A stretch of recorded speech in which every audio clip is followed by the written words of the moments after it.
സംസ്ഥാനത്ത് അടുത്ത 5 ദിവസം ശക്തമായ വേനൽ മഴയ്ക്ക് സാധ്യത. 5 ജില്ലകളിൽ ഇന്ന് യെല്ലോ അലർട്ട് പ്രഖ്യാപിച്ചു. ഇടിമിന്നലിനും കാറ്റിനും സാധ്യതയുള്ളതിനാൽ അധിക ജാഗ്രത വേണം. വിശദാംശങ്ങളുമായി തിരുവനന്തപുരത്ത് നിന്ന് ചേരുന്നത് അഖിൽ ഷാ അൻസാറാണ്.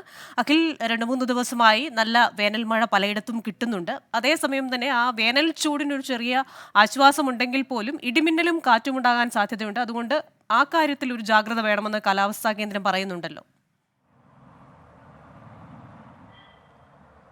കൃഷ്ണ, സംസ്ഥാനത്ത് വേനൽ മഴ അത് അടുത്ത 5 ദിവസം ശക്തമാകുമെന്നുള്ളൊരു കാര്യമാണ് നിലവിൽ കേന്ദ്ര കാലാവസ്ഥാ വകുപ്പ് അറിയിക്കുന്നത്. ഏറ്റവും പ്രധാനമായും അടുത്ത 5 ദിവസമാണ് ഇത്തരത്തിൽ മഴ ശക്തമാകാനുള്ള സാധ്യതയുള്ളത്. ഇന്ന് സംസ്ഥാനത്ത് 5 ജില്ലകളിൽ യെല്ലോ അലർട്ട് പ്രഖ്യാപിച്ചിട്ടുണ്ട്. പത്തനംതിട്ട, എറണാകുളം, ഇടുക്കി, പാലക്കാട്, വയനാട് ജില്ലകളിലാണ് ഇന്ന് യെല്ലോ അലർട്ട് പ്രഖ്യാപിച്ചിരിക്കുന്നത്. ഇവിടങ്ങളിൽ ഇന്ന് ഉച്ചയ്ക്ക് ശേഷം ശക്തമായ മഴയും അതുപോലെ തന്നെ കാറ്റിനും ഇടിമിന്നലിനും ഒക്കെ സാധ്യതയുണ്ടെന്നുള്ള കാര്യമാണ് ഏറ്റവും പ്രധാനമായും വ്യക്തമാക്കുന്നത്. ഒപ്പം പത്തനംതിട്ട, ഇടുക്കി, വയനാട് ജില്ലകളിൽ നാളെയും യെല്ലോ അലർട്ട് പ്രഖ്യാപിച്ചിട്ടുണ്ട്. ഇത്തരത്തിൽ യെല്ലോ അലർട്ട് പ്രഖ്യാപിച്ച സ്ഥലങ്ങളിലൊക്കെ തന്നെ ശക്തമായ മഴയും അതുപോലെ തന്നെ ഇടിമിന്നലോടും ശക്തമായ കാറ്റും ഉണ്ടാകാനുള്ള സാധ്യതയാണ് കേന്ദ്ര കാലാവസ്ഥാ വകുപ്പ് ഈ ഘട്ടത്തിൽ പ്രവചിക്കുന്നത്. നമുക്കറിയുന്നത് പോലെ കഴിഞ്ഞ കുറച്ച് ദിവസമായി ഈ വേനൽ മഴ സംസ്ഥാനത്തുണ്ട്. അതുകൊണ്ട് തന്നെ ചൂടിന് നേരിയൊരു ആശ്വാസമുണ്ട്. പക്ഷേ വിവിധ ജില്ലകളിൽ, സംസ്ഥാനത്തെ 8 ജില്ലകളിൽ ഇപ്പോഴും ഉയർന്ന താപനില മുന്നറിയിപ്പ് നിലനിൽക്കുന്നുണ്ട്. കടുത്ത ചൂടിനുള്ള സാധ്യത തന്നെയാണ് ഈ ജില്ലകളിലൊക്കെ ഉള്ളത്. അതുകൊണ്ട് തന്നെ ജനങ്ങൾ കൂടുതൽ ജാഗ്രത പാലിക്കണം എന്നുള്ള കാര്യവും വ്യക്തമാക്കുന്നുണ്ട്. ഈ സൂര്യാതപം ഉൾപ്പെടെയുള്ള ഗുരുതര ആരോഗ്യ പ്രശ്നങ്ങൾ ഉണ്ടാകാൻ സാധ്യത ഉള്ളതുകൊണ്ട് തന്നെ